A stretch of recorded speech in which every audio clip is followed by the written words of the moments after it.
Este programa es un aporte de la División Desarrollo Humano de Exhibits, donde solo el positivismo y el querer ser mejores personas está permitido. A todas las amigas y amigos de Conversando en Positivo, les habla Edgardo Fogel, les mando un gran abrazo, muchas gracias por escucharnos nuevamente. Estamos aquí en la FM 102.5, la radio que piensa, junto a Leca Vial. Hola Leca. Hola Edgardo, ¿cómo estás? Muy bien, ¿y tú? Bien, contenta, un buen día, rico clima. Sí. Sí, y agradecida de estar aquí también. Sí, pues bueno, ojalá que todas las amigas, amigos estén igual también positivos, constructivos, preocupados del desarrollo humano, de estar cada día más plenos, ¿no es cierto?, más felices, más preocupados de lo trascendente y no tan, de repente, tan pegados que estamos en el día a día. Así es. En el control remoto. Tomando distancia para mirar los problemas cotidianos desde atrás. Justamente. Un abrazo muy grande a todas las amigas que nos escuchan también fuera de Chile, los que nos escuchan por internet, los que escuchan en otras ciudades. Les recuerdo nuestro sitio web conversandoenpositivo.cl, que la verdad es que está con muchos contenidos, gracias al gran apoyo de nuestra productora Marcela Guzmán, también Tanino, aquí en los controles. Hola Nino.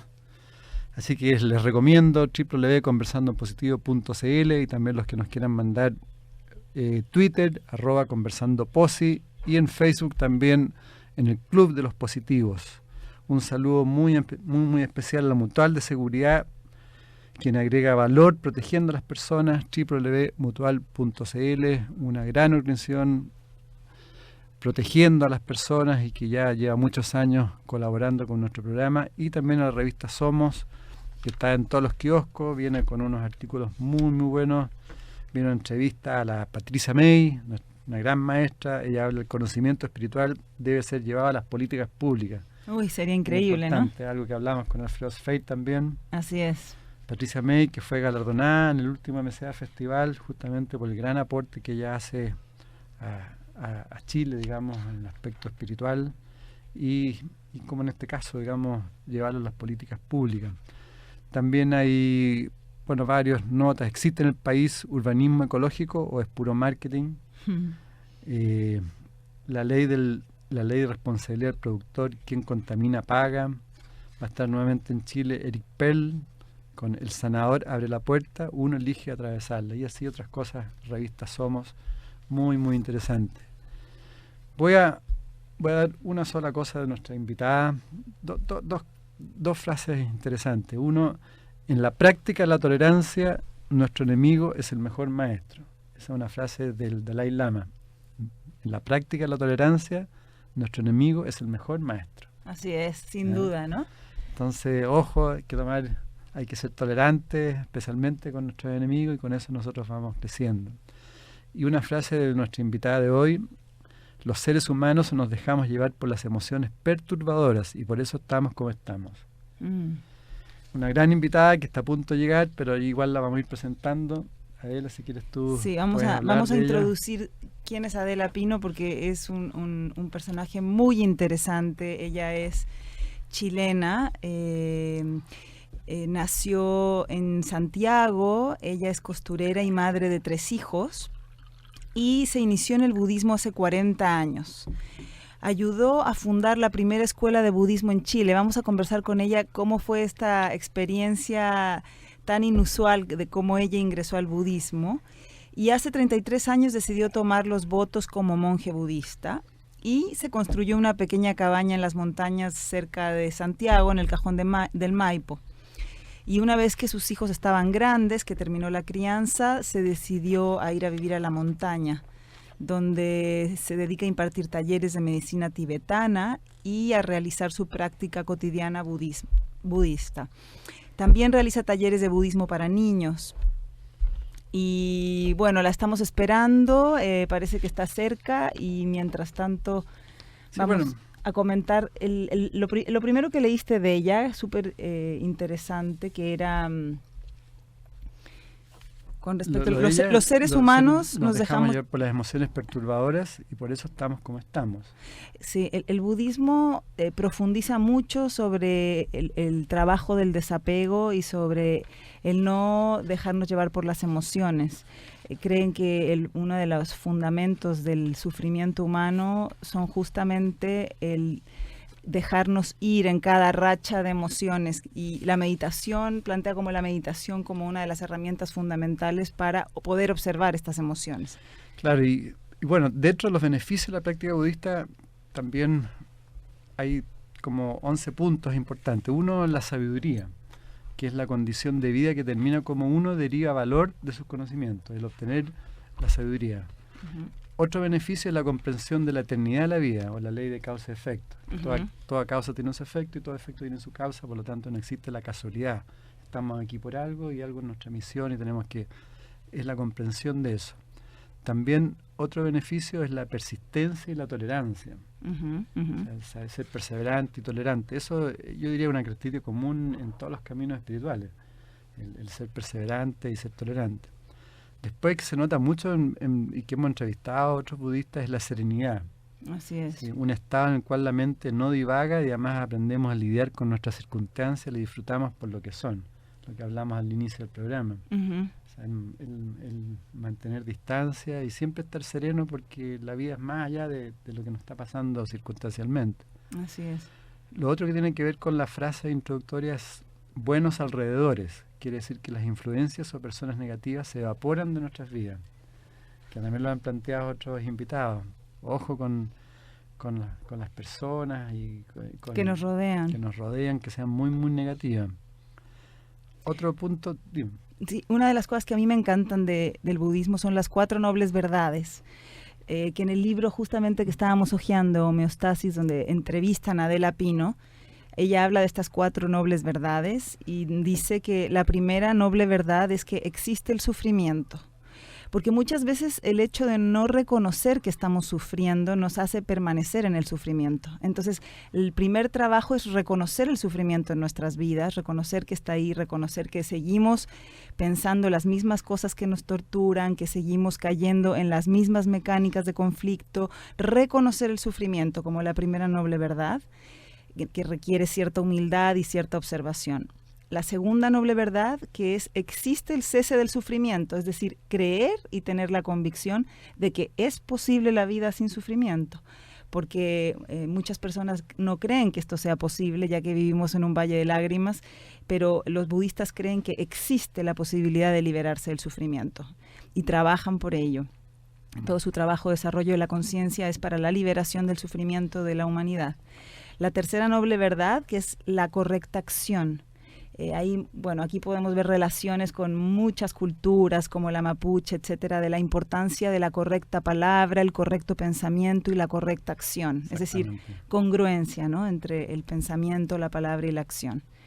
Y la cuarta noble verdad, existe la correcta meditación, que tiene que ver con que siempre hay una práctica para poder desarrollar estas otras virtudes. Siempre hay una práctica que te puede facilitar esta conciencia. No es un trabajo solo mental o psicológico, sino que hay una práctica que es muy sencilla, que es la meditación, la respiración, que nos puede ir desarrollando estas virtudes. Bueno, entre otros beneficios adicionales, también está el reconocimiento de la esencia o principio primordial, que consiste en reconocer la verdad de todos los fenómenos de la vida, desarrollar una correcta visión de la realidad y disminuir el miedo a la muerte. Ellos se plantean mucho el tema de la muerte, que también lo queremos conversar con Adela, sí, y que hay que prepararse para ese instante. Y la preparación es todo el proceso previo. Sí. Y tener claro y disminuir el miedo, porque en realidad es un paso lógico. O sea, la muerte es el único destino que tenemos asegurado todos los seres humanos y es uno de los grandes temas del budismo. Tienen este libro de Rinpoche famosísimo que se llama, se me va de la memoria en este minuto, pero... el de la muerte. El de la vida y la muerte, sí, un libro rojo, increíble. Y bueno, vamos a hablar con Adela de este tema. Otro beneficio es el mejoramiento del temperamento. Uh-huh. Son menos temperamentales, más armónicos, más equilibrados. Misericordia. En general los budistas son bastante misericordiosos con la gente, con las personas, porque también tienen claro que somos todos hermanos de alguna forma. Sí, el ejercicio de la compasión. Exactamente. Lo otro es comprensión de la verdad. El budismo ellos lo plantean como una filosofía de vida práctica, concreta y clara. y así nos convertimos en personas con mentes prácticas, concretas y claras. Fuerza de propósito, que es una condición de vida que no puede ser derribada ni siquiera por desafíos o dificultades aparentemente imposibles de superar. Ese tema es súper interesante porque tiene que ver con el foco, Edgardo, con cuando tú te propones algo en la vida, ser persistente y desarrollar la disciplina que te lleve a ese logro. Y sobre todo en el mundo interno, en el mundo espiritual, es tan importante respetar lo que te dice tu alma, respetar tu ser, respetar los hábitos que son imprescindibles para ti, si son conectarte con la música, si es respirar en la mañana 15 minutos, si es estar junto a un árbol, lo que sea tu hábito cotidiano para conectarte con tu espíritu, con tu alma, con tu esencia y la conexión en el mundo o a través de algún oficio quizá, el respetarlo y profundizarlo. Exactamente. Bueno, y un punto bien importante que es lo que ellos llaman la iluminación, que es la condición de felicidad absoluta donde cada instante es apreciado y disfrutado. Esto que buscan tantas personas, la iluminación, la mítica iluminación. Claro, la mítica y una felicidad interna que no está basado en lo externo, claro, que viene del trabajo. Ayer estaba escuchando una entrevista de Claudio Naranjo, que entre paréntesis, está llegando a Chile en estos días y va a dar una charla muy interesante en el Teatro de las Condes y en el Teatro de la Universidad de Chile. Sí, está invitado al programa, capaz que venga, todavía estamos conversando y si se le hace un poquito su agenda. ¡Ay, ojalá! Sería genial. Sí, ya estaban con nosotros. Entonces, en esta entrevista que escuchaba en internet, él decía que había que tener cuidado con esto de la iluminación y con el Satori, porque de repente uno podía acceder a estados de iluminación y de visión y una amplitud de la conciencia enorme, pero después experimentar un retroceso, ¿no? Y que eso le había pasado a él en un periodo de su vida. Y que el trabajo interno, como decíamos hace un rato, es un trabajo cotidiano, es un trabajo de caídas y despertares y cotidiano, de hormiguita, sí, de toda una vida, como decía Sankara también. No es algo que viene solito nomás. Exacto, sí. No a todo el mundo le cae un rayo y se ilumina. No existe eso. Es como un músculo. Hay que ir desarrollándolo día a día. Claro, claro. Entonces, el más valioso cambio que se obtiene con esta práctica, dicen los budistas, es el aumento del control que desarrollamos sobre nuestro destino, volviéndonos dueños del mismo, y esto nos da la medida de cuánto disfrutamos de la vida. Eso es lo ideal. No, eso suena muy delicioso lo que estás planteando. Pero que uno, a medida que se va desidentificando un poco, puede ir logrando ese nivel de contactarse. Sí. Y con eso vas logrando un mayor control de la vida. Y lo que ellos plantean que finalmente se puede vencer cualquier obstáculo con la fuerza vital y la sabiduría que emerge dentro de nosotros. Sí. Entonces hay que trabajar harto. Ahora hay otra cosa que es muy interesante que yo creo que les va a interesar a los auditores, que son como consejos inspirados en el budismo para hacer feliz a los hijos. Mira, eso me interesa mucho, ya que somos mamás o papás y necesitamos esos consejos. Sí, por ejemplo, ¿qué acciones o actitudes podemos enseñarle a nuestros hijos para que crezcan en un ambiente feliz y cariñoso? Entonces ellos en este caso se plantean, sin duda todos los padres quieren que los hijos sean felices, todos los padres queremos que crezcan en entorno sano, cariñoso. Entonces, por un lado, número 1, por ejemplo, sonríeles cuando los veas. Que tus hijos se den cuenta de la felicidad que te provoca verlos entrar a la misma pieza, al cuarto, a la casa, etc. Ellos pueden distinguir el brillo en tus ojos cuando eres feliz. Así que déjate ser cada vez que lo veas. Di su nombre en voz alta. A los niños no solo les gusta escuchar el sonido de su nombre, sino que les hace sentir reconocidos por sus seres queridos. Su identidad. Reforzar la identidad. Entonces, cuando están llegando a la casa, hay que sonreírle a nuestros hijos. Y a todos con los que nos cruzamos. Bueno, claro, es verdad. No. El punto 2, que yo creo que es un punto importante en tiempo hoy día con los adolescentes también, enséñales que está bien sentirse aburridos. Eso es clave. Claro, por ejemplo, cuando el punto anterior no es posible, le sonreírle, cuando nuestra energía simplemente no está al alcance de lo que ellos demandan, no les pongas la tele, como si fuera un piloto automático. Los niños tienen una imaginación asombrosa y pueden entretenerse con cualquier cosa. Darles mejor unas hojas de papel y colores, los mantendrán ocupados por mucho más tiempo que cualquier caricatura y producirán obras bellísimas. Sí, y conectarse con ellos, ¿no? Porque de repente nosotros entrar en el juego también del dibujo, de salir a recoger una hoja, hacer un collage con lo que encontramos en el jardín, conectarse con ellos. Hola, buenas tardes. Viene llegando nuestra invitada Adela. ¿Cómo estás? Bienvenida. ¿Se nota? Sí, tranquila, relájese, no hay problema. Ya llegué. Igual ya te hicimos una gran introducción. Una gran Adela, estábamos ya hace tiempo que queríamos entrevistarte, poder conversar y poder conocerte. Aquí Gracias. Adela. Yo amo mi patria, te digo. ¿Sí? Yo por mi patria puedo hacer muchas cosas. Por favor, déjenme describir tú a eres Adela. buena. Yo quiero describirla antes de que le hagamos la primera pregunta, porque, bueno, viene entrando preciosa, con un mandala de madera, con su túnica, un mala de madera, con su túnica color vino, budista, preciosa, y su pelo cortísimo. Es como volver al Tíbet en esta imagen. ¿Has estado en el Tíbet? No. ¿No? En vidas pasadas dice mi lama que sí. ¿Seguro? Por eso yo persevero acá en Chile. Sí. Entonces él dice, sí, tú tienes recuerdos de vidas pasadas. Bueno, primero que nada, muchas gracias por estar con nosotros. A ustedes. Gracias, Adela. A ustedes. Quisiéramos, cuéntanos a todas las amigas, amigos auditores, en forma breve, un poquito de tu historia y cómo llegas al budismo. Largo, pero bueno. En verdad, yo llego al budismo porque mi padre desde niña me habló de los lamas del Tíbet. En mi casa se fundó el budismo tibetano. Nosotros los budistas no creemos en las casualidades, creemos que la entrada al Dharma es por karma. Dharma son las enseñanzas de Buda. Yo llegué al Dharma por mi karma de vidas pasadas, como dice un lama grande que ha venido a Chile. Entonces, yo llegué al budismo a los 33 años. O el budismo me llegó a mí, o yo llegué, no sé.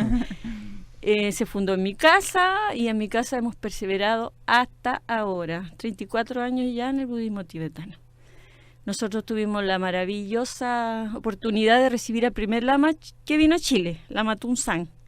De ahí derivaron muchos más lamas, grandes maestros, preciosos maestros, Lama Trangu, Lama Khenpo Koncho Yaltsen Rinpoche, el Drikun Chetsan Rinpoche, que es nuestro director de la escuela Karyupa, a la que yo pertenezco, y otros maestros de algunas ramas especiales, por ejemplo, Nyunas, meditación, etcétera. Entonces, Adela, pero les prometimos a los auditores que nos ibas a contar esa preciosa historia de que tú, cuando no eras todavía budista, que trabajabas, eras costurera, sí. y cuando Sigue llegó... siendo costurera, ¿no? ¿Sí? soy artesana por herencia. Mi abuela era descendiente de hija de una machi, Ya. y naturalmente ella era artesana espontánea de la naturaleza. Yo creo que por ahí venimos nosotros como artesanas. Ya. Yo me casé antes de tomar los votos, fui señora, tuve un marido que era profesor básico. Ujú. Tuvimos 5 preciosos hijos, que yo los adoro desde siempre, porque los primeros 4 años nosotros no teníamos hijos, pero teníamos 18 gatos, 10 perros, pájaros, un conejo, 8 pollos que cada uno tenía su nombre y venían por su nombre. Amábamos los animales, naturalmente los niños. Él fue profesor básico, muy buen profesor, excelente profesor, y yo costurera. Y de repente te enteraste de que venía una budista a Chile. Así es, venía una francesa. Una francesa. Una francesa que dijo, yo vengo con las credenciales del Karmapa a fundar un centro de budismo tibetano en Chile. Yo escuché la noticia, la llamé, le ofrecí mi casa, pasaron 3 meses y ella llegó a mi casa y ahí se fundó el budismo. Y aceptó hacerlo en tu casa. ¿Cómo fue Al eso? principio fue muy difícil, porque yo la misma noche que escuché el programa, al otro día, bueno, había que caminar su buen espacio para ir a un teléfono público. En esos años, Claro. yo te hablo del año 78. Ujú.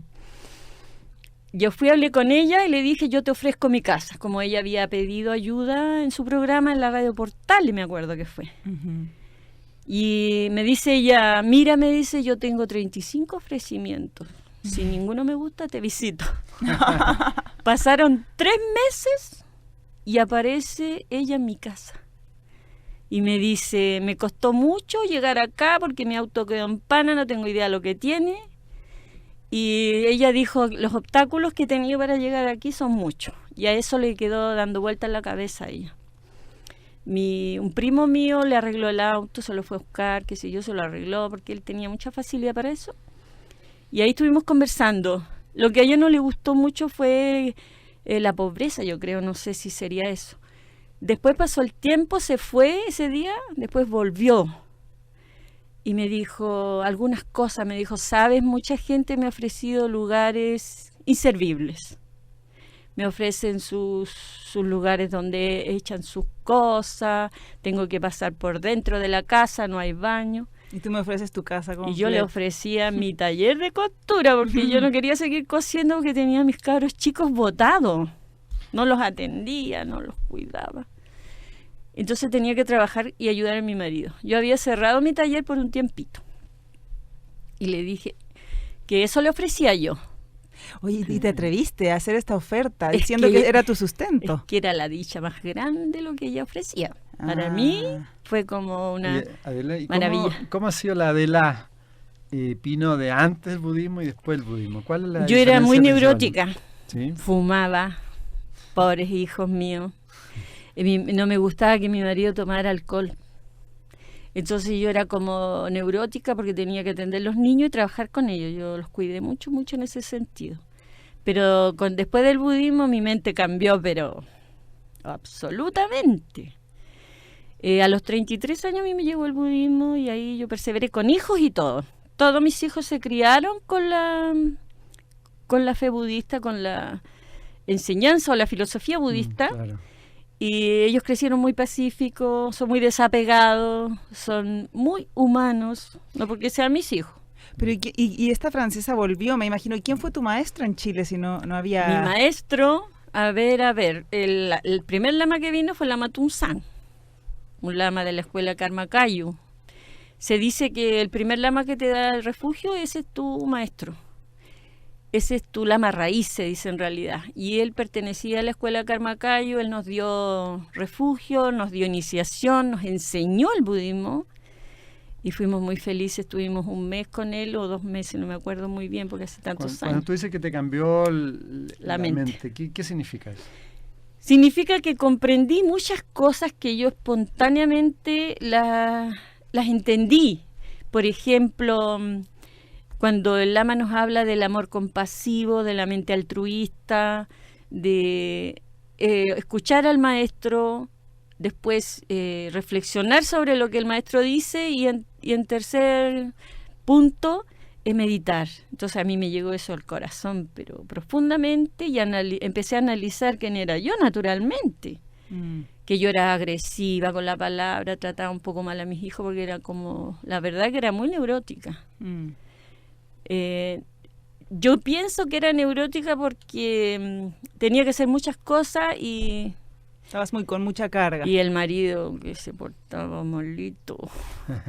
¿Y cuáles fueron las enseñanzas, Adela, que te cambiaron la vida? Por ejemplo, conversamos hace un momento del sufrimiento, todo el tema de cuál es la perspectiva budista del sufrimiento. ¿Cuáles fueron las enseñanzas que dijiste estos son como los pilares o que te transformaron?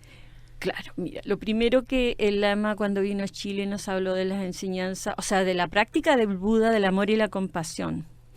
Y nos enseñó sobre el mantra, el Om Mani Padme Hum, que si uno lo recita, uno puede ayudar a todos los seres. Eso yo lo tenía en mi corazón, yo creo que lo he tenido toda mi vida, el sentimiento de ayudar a otro. Yo cuando niña veía a un hombre que le faltaba los dientes o que estaba enfermito de la mente, yo lloraba de pena. Y mis hijos se tendrán que acordar que íbamos por la calle, veíamos a alguien así, y mi corazón se conmovía, pero de una manera increíble. Entonces, cuando el lama habló del amor compasivo, ¿qué querés que te diga? Te hizo clic. Te interpretó. Claro, yo decía, pero qué maravilla, qué maravilla. Entonces, él decía que los budistas usan su cuerpo, palabra y mente para desarrollarse espiritualmente. Y que la base del budismo es el amor compasivo, la mente altruista, la mente bondadosa. ¿Ah? Ujú. Y básicamente la generosidad. Yo también llevo esa semilla en mi corazón de la generosidad. Y bueno, el amor compasivo espontáneamente yo lo he tenido siempre, siempre, siempre, siempre. Desde que tengo uso de razón. Adela, y tú hablaste recién también de meditación. ¿Por qué no le explicas un poco a las Ya. amigas, muy amigas y amigos Mira, la auditores? Con todo gusto, con todo mi corazón. Porque hay tanto, se habla de meditación. Mira, pero la no sé meditación es propio de las enseñanzas de Buda. Buda habla de las 4 nobles verdades que son: la primera es, existe el sufrimiento. La segunda, existe el cese del sufrimiento. La tercera es la correcta acción. Y eso a mí me llegó muy hondo cuando aprendí. Y lo cuarto es la meditación. Meditar significa no pensar. Controlar la mente, dirigirla hacia el desarrollo interno. Hay 2 tipos de meditación. Una meditación que es para analizar y la otra que es para descubrir nuestra propia naturaleza o descubrir la propia naturaleza pura de la mente, que se llama. Entonces, solo como seres humanos podemos hacer eso. La meditación debe ser guiada por un maestro calificado. Tú te pones a meditar por las tuyas sin un maestro, es muy fácil errar el camino y desatar energías que tú no vas a poder controlar. A través de la meditación, guiada por un maestro calificado, tú puedes reconocer quién eres tú y tener una experiencia buena, o también se puede tener una experiencia muy mala. Entonces, normalmente el maestro sabe cuánto rato tú vas a meditar y cómo. Buda enseña los puntos precisos de la meditación, que son 7. Sentarse con las piernas en la posición del loto perfecto, las plantas hacia arriba. Este gesto sagrado en la falda, 4 dedos bajo el ombligo. Poner las manos. Sí. La columna muy derecha, como una espada apuntando al cielo, dice la enseñanza de Buda. Los hombros un poquito levantados. El mentón, ni muy atrás ni muy adelante. Muy atrás, tú desarrollas el autoengaño, la fantasía. Muy adelante, tú te deprimes. Exactamente, suavemente así. Entonces, el mentón, ligeramente hacia adelante. La mirada entre la punta de tu nariz y el suelo. Entonces tú tienes la mirada, los ojos entreabiertos y tu mirada está como un poquito en el aire y en medio. ¿Mm? ¿Mirando hacia abajo? Sí, hacia el suelo. Los ojos semiabiertos. La lengua suavemente presionando el paladar superior. Esos son los verdaderos puntos de la meditación. No algo que se me ocurra a mí, los enseñó Buda. ¿Y el ritmo de la respiración? Natural. Natural. Que tu respiración sea absolutamente natural. Con el tiempo, a través de la práctica, nosotros sabemos que los mismos maestros van enseñando ciertas cosas que son ya más secretas para los practicantes serios. Y hay un ritmo también en la respiración, pero en el comienzo debe ser natural. Y la verdadera meditación, primero que nada, se pasa por el sosiego de la mente. Sosegar la mente son 3 puntitos. El primero es que tú observas un objeto azul, puede ser, ni rojo ni negro, porque el rojo te agita la mente, el negro te la deprime. Tú observas un objetito pequeñito, que no sea ni rojo ni negro. Normalmente un gran lama nos dijo, observen una florcita azul. Ese paso es importante, el primero, sin pensamiento. Tú observas el objeto, pero no tienes ni un solo pensamiento, solo lo miras. Nada más que eso. A ver si puedes no pensar. Pequeño desafío, mirar una flor sin pensar nada. Claro, solo mirarla. El segundo paso es quedarte quietito, sin pensamiento, observando cómo el aire entra a tus pulmones, se retiene un ratito, después se exhala. También. Es el segundo paso de la calma de la mente, que es previo a la meditación. Sin ese paso de calma de la mente es como confundir un poco las cosas. Se sosiega la mente primero. Y el tercer paso es observar tus pensamientos y no engancharte con ello. Dejarlo. Verlos fluir. pasar. Viene tu pensamiento y ya. De ahí te metes a la meditación y te sientas en la postura adecuada. Al sentarte en la postura adecuada ocurren muchas cosas muy poderosas, ¿Cómo cuáles? como por ejemplo la energía que alimenta los defectos queda tapada, o sea, los canales sutiles por donde circula la energía que alimenta los defectos queda tapada.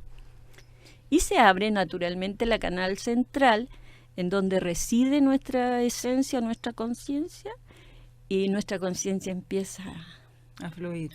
a removerse, a moverse, por decir, y naturalmente que empiezan a pasar cosas. Por eso es muy delicadísimo meditar sin un maestro calificado, autorizado y cualificado. Pero a lo menos, Adela, estamos con Adela Pino acá en Conversando Positivo, la Universidad de Chile, junto a Leca Vial y Ricardo Fogel. Para las personas, auditores y auditores que están escuchando, igual pueden iniciar con un trabajo de respiración, autoobservación, ¿no? Por supuesto que sí, por eso yo me atrevo a enunciar esto que Claro. ha sido sagrado y oculto por mucho tiempo. Claro. Me atrevo a decirlo aquí porque hay mucha gente que no se reconoce a sí mismo. Todos no nos reconocemos Sí, quiénes yo te somos. pregunté, ¿qué significa reconocerse quién eres tú? ¿Es como conectarse a esa energía esencial de uno? Reconocerse uno mismo, yo me refiero a no saber qué madurez espiritual tenemos. Hay gente que viene con cualidades paranormales, podríamos decir, para que nos entiendan, muy desarrolladas y no saben qué hacer con eso, lo malgastan, lo maltratan, lo pierden, se intoxican, qué sé yo, y pierden una oportunidad bellísima. Entonces se puede ensayar la meditación hasta que uno ya note que está maduro. La divinidad nos ve, está a nuestro lado, así que no hay que tener miedo tampoco. Claro. Ni decir, claro, esta señora está hablando de esto y me asusto. No es así. Sino que uno debe hacerlo bien, Ser serio en el fondo, investigar. respetuoso, absolutamente respetuoso. Entonces, tú puedes meditar el chamata, que se llama la calma de la mente o el sosiego de la mente, 1 minuto, 1 minuto, 1 minuto. Después puedes meditar 5 minutitos, ¿ya? Si lo haces todos los días a la misma hora, en el mismo lugar. Si lo haces una vez al día, si lo haces una vez a la semana, en la misma hora, en el mismo lugar, y la mente se va condicionando. Después, el día que tú no lo haces, sientes como que te falta el agua, el aire y todo, y vas a hacerlo y ahí eres feliz. Sí, parece que después de 45 días se rompen los esquemas Lo que hablamos mentales. antes, la perseverancia, igual que desarrollar un músculo, ¿no es cierto? El bodhisattva se caracteriza por ser perseverante. Perseverante, claro. Bueno, primero que nada, tiene mucho coraje el bodhisattva. Él es perseverante, puede ser hombre o mujer, él es altruista y sus vidas pasadas y las vidas futuras dedicadas al beneficio de todos los seres, sin excepción. Adela, ¿por qué no nos cuenta o nos explica un poco qué significa para la filosofía budista el karma? Ah, perfecto. Sí, pues se habla mucho del No, karma y a eso- veces no sabemos. Y claro, karma es una ley, la ley de causa y resultado. La mente budista es muy clara. Buda enseña sobre el karma. Dice, es posible, dice Buda, que se pueda amarrar el viento, que puedan crecer árboles en el mar, pero evitar el karma no es posible. Karma es la ley de causa y resultado. Lo que tú pienses, digas o hagas tiene un efecto. Depende tu motivación. Si tu motivación es malvada, ¿qué crees tú que vas a conseguir? Sufrimiento. Si la motivación es altruista, se va a obtener felicidad. Todos los seres humanos estamos atormentados por las famosas emociones perturbadoras que se llaman, también se llaman oscuraciones, también se llaman defectos. Buda dice, las enumera, dice, son 84.000 emociones perturbadoras las que tenemos los seres Ay, humanos. Dios mío. No te asustes, porque si piensas así es porque a lo mejor te da susto, pero si piensas positivo se abre una montaña inconcebible de sabiduría. En el tantra es el camino más rápido de salirse del sufrimiento. Y ahí se habla mucho del karma. El karma tiene sus características. Las características del karma, ya les dije una, que era inexorable, inevitable. Es así. Otra característica del karma es que es intransferible. Característica del karma es que es aumentativa. ¿Aumentativa? Aumentativa. Por ejemplo, un joven o una joven en este momento beben alcohol, se drogan, hablan mal, dicen groserías, no tienen idea lo que están haciendo. Están perdiendo la oportunidad de seguir siendo seres humanos. Porque la palabra en el budismo se considera sagrada y tú debes usarla para tu desarrollo, no para empujarte a los reinos inferiores, se dice. Entonces, cuando el ser humano consigue un cuerpo humano, es porque en vidas pasadas fue un ser bondadoso. Buda dice que un ser humano logra llegar al estado de ser humano gracias a su bondad en vidas pasadas, gracias a sus virtudes. Entonces, en el budismo se habla mucho del karma. Existe el karma individual, el karma colectivo, el karma cósmico. Como les decía, el karma es intransferible, así que nadie puede decir yo tengo esto porque alguien me lo dio. Cada Eso uno no es el causante de los efectos que está viviendo, ¿no es cierto? ¿Y cómo se puede ir ejerciendo la libertad si es que uno tiene quizás un karma, entre comillas, negativo y nace quizás en una familia complicada, con alcoholismo, quizás con problemas sociales, socioeconómicos, etcétera? ¿Cómo salirse de eso? Mira. ¿Cómo ir cambiando, transformando ese karma? Sí, el karma negativo tiene algo que es bueno, que en el momento en que uno se arrepiente, tú sabes que el arrepentimiento es el dolor más nefasto de esta tierra, pero hablamos de arrepentimiento, de verdad. Después tú puedes hacer, te resuelves. Primero, te arrepientes, segundo, te confiesas, tercero, te resuelves a no volver a hacerlo jamás, y cuarto, usas el antídoto que el maestro te lo entrega. También se puede limpiar el karma negativo. Si modificas la actitud, ya no continúa desarrollando el mal efecto, digamos. Pero modificarla, hablamos del cuerpo, la palabra y la mente, que son las tres puertas que se llama, Buda dice, el ser humano tiene la condición para salir del estado de sufrimiento a través de sus tres puertas, que son cuerpo, palabra y mente. Se puede modificar, o sea, uno puede obtener una vida futura de felicidad. Eso depende de cada uno. Si uno tiene motivaciones malas, egoístas, mezquinas, codiciosas, el odio es un impedimento muy terrible, el deseo también es un impedimento, pero uno de los más grandes impedimentos para desarrollarse espiritualmente es el exceso de amor a sí mismo, que es el ego. El ego. El ego es una de las emociones sutiles que cuesta más disolver. Y la otra emoción sutil, perturbadora, que es muy difícil de limpiar, pero se puede, es el apego al placer.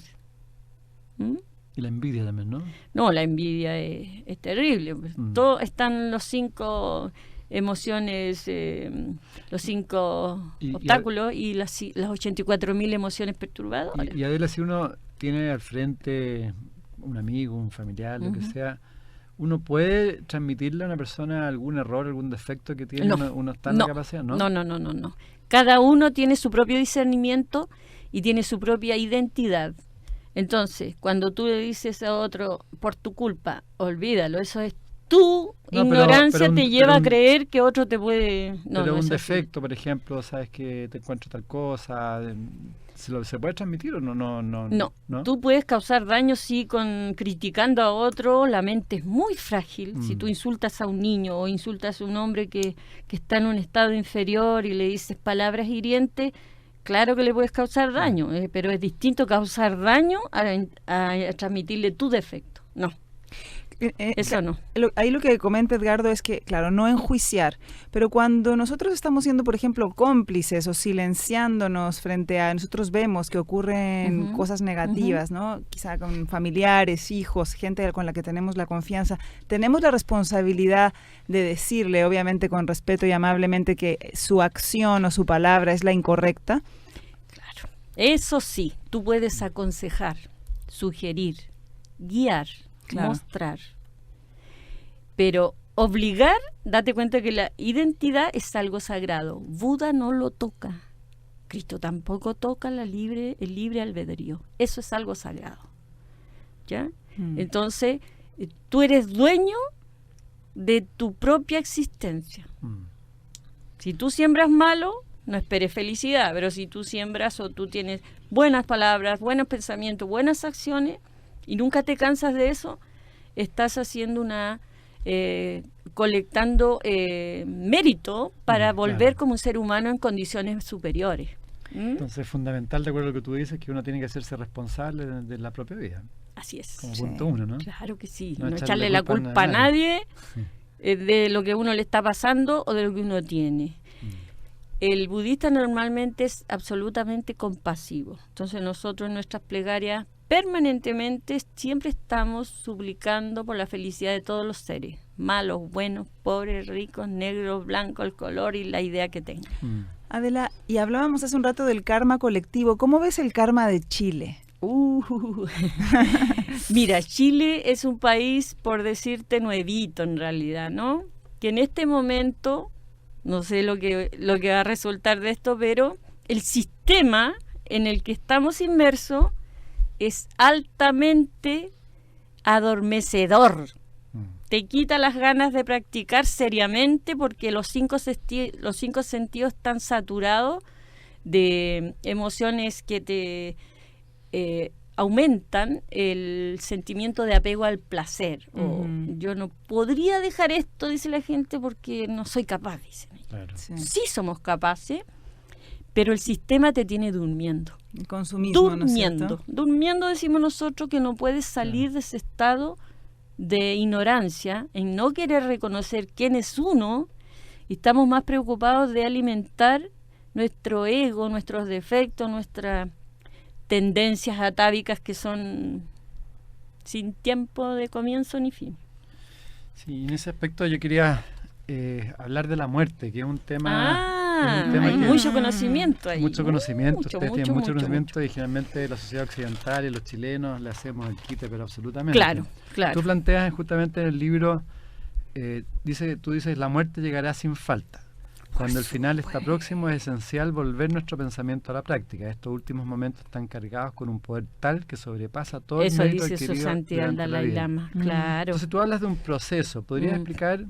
Porque en fondo están relacionados los 4 elementos, ¿no? O sea, el proceso de la muerte Claro. que también entrevistamos hace un tiempo y también explicaron, es muy importante, ¿no? ¿Podría Por explicar supuesto, el mira. primer proceso de, por ejemplo, disolución del agregado de la forma, que es la Tierra, ¿no?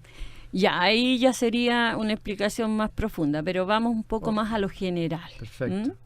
Mira, en realidad, cuando la conciencia o la esencia abandona el cuerpo, ya sea por enfermedad, por accidente, por un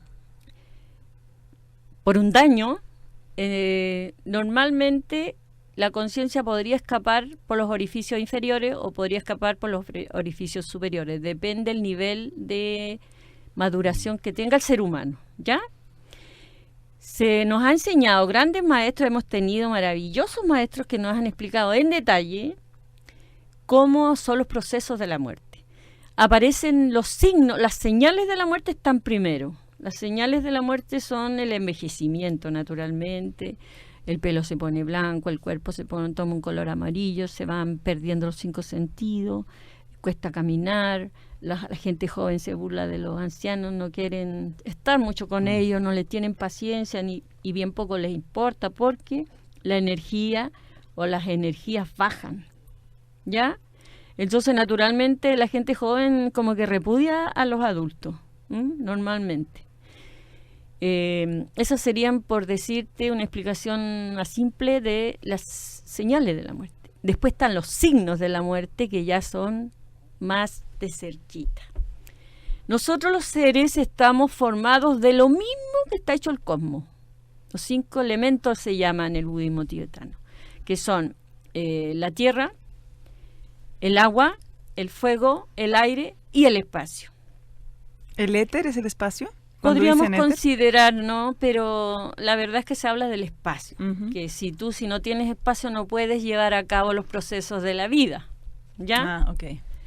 Entonces, la persona que está en estado de moribundo, lo que siente cuando la tierra se disuelve en el agua, la persona siente que los edificios lo aplastan y que le quiere que lo sienten. Entonces la persona dice, siéntame, párame. Eso es cuando empieza a disolverse la tierra en el agua. ¿Mm? Cuando el agua se disuelve en el fuego, la persona siente que el calor que sube de las piernas, quemante. ¿Mm? Cuando el fuego se disuelve en el aire, estamos hablando tierra, agua, fuego. y fuego. Claro. El fuego se disuelve en el aire. Hay otras características que la describe muy bien su santidad el Dalai, que lo dice bien claramente. Se empieza a resecar la boca, cuesta Sí, hablar, la ya los sed. 5 sentidos, ya la persona ya no reconoce a sus deudos. En la tercera fase, cuando el fuego se disuelve en el aire, y ahí ya no reconoce. ¿Ya? Ay, perdón, me acordé del libro para los auditores, que era el libro tibetano de la vida y de la muerte.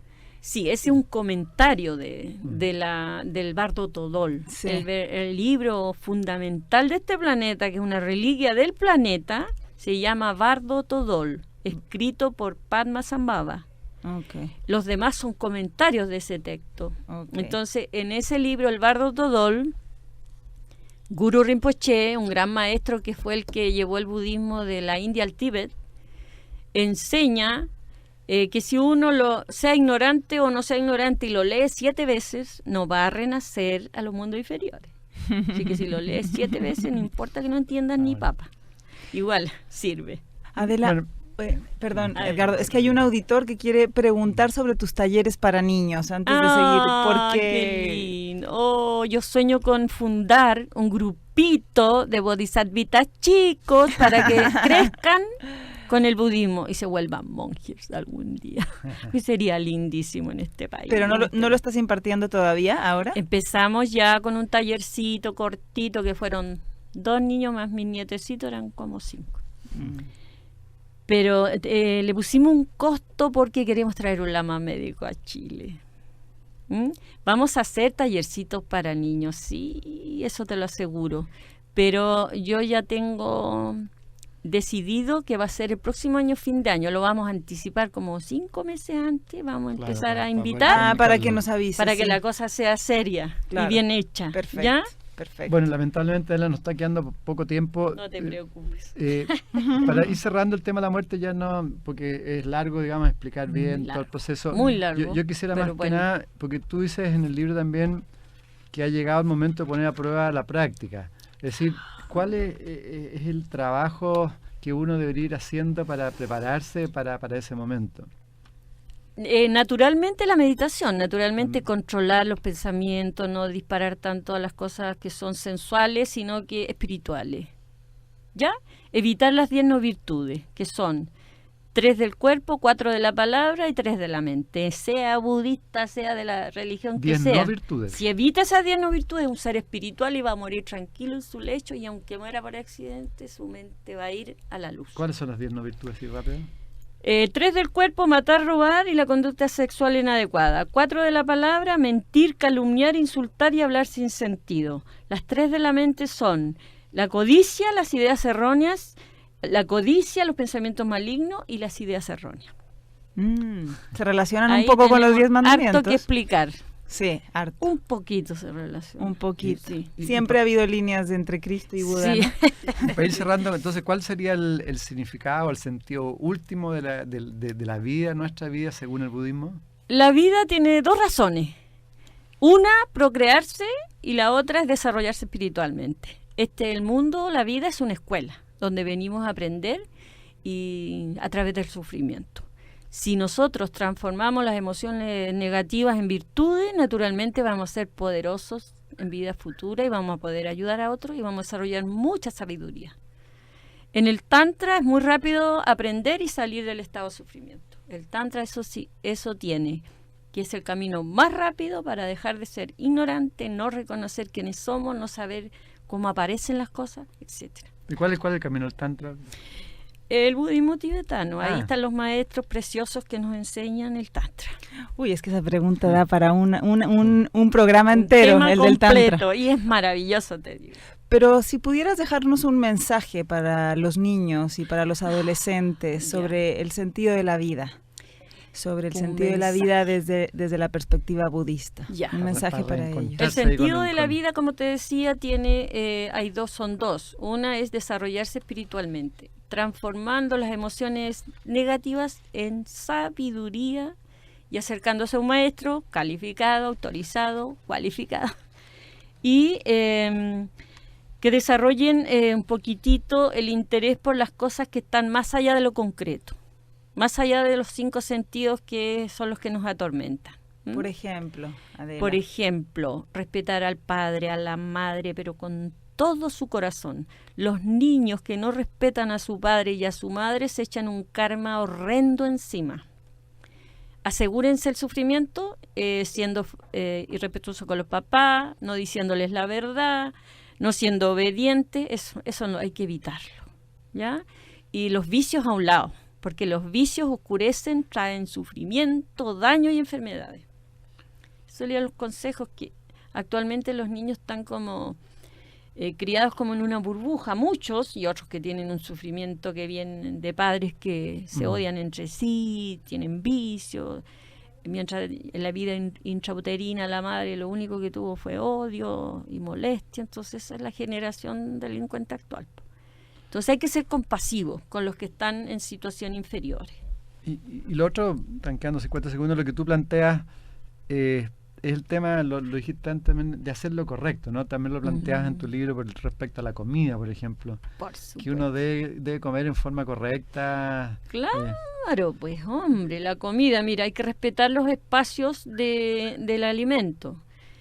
Comer lo justo y necesario, ojalá quedar con un poquito de hambre para que le dé espacio a los procesos de digestión. Claro. Y lo justo y ojalá quedar con un poquito de hambre y naturalmente que la salud va a estar siempre óptima. Y con conciencia. Claro, ahora dedicar la comida a la felicidad de todos los seres sintientes y a los seres que pueblan nuestro cuerpo también es muy bueno. Alimentarse bien significa comer cosas sanas, no en exceso, no bañarse después de haber comido, hay que esperar 2 horitas para que no interrumpa los procesos digestivos. Hay mucha enseñanza maravillosa ahí. Vamos a tener ya que hacer otro programa, Adela. cuando ustedes quieran, ya. Sí. puedo, mientras esté viviendo. Sí. 34 años en el budismo, ya puedo explicar algunas Adela, ¿tienes cosas. alguna página web o hay alguna página que ¿Cómo tú, se te ocurre? tú recomiendes para instruirse sobre budismo o A algún ver. libro especial? Por supuesto que sí. Mira, mi lama vive en Mayflower 2429, ahí tiene libros preciosos. Yo podría recomendar un libro que es Introducción al budismo tibetano de Lama Kalu Rinpoche, porque es muy claro para explicar. Lo colocamos después en el sitio web. Perfecto. Muchas Introducción al gracias. budismo tibetano de Kalu Rinpoche, un maestro. Gracias, Adela. Muchas gracias. Fue un ustedes. honor haberte tenido con nosotros. No, el honor ¿Qué? es mío porque me Hasta el ayudaron. próximo miércoles. Sí, que la vida la sigue iluminando. Gracias, igual a ustedes. Ya, chao. Muchas gracias a todas las amigas, amigos, por escucharnos y hasta una nueva oportunidad. Este programa se repite también en la medianoche. Muchas gracias.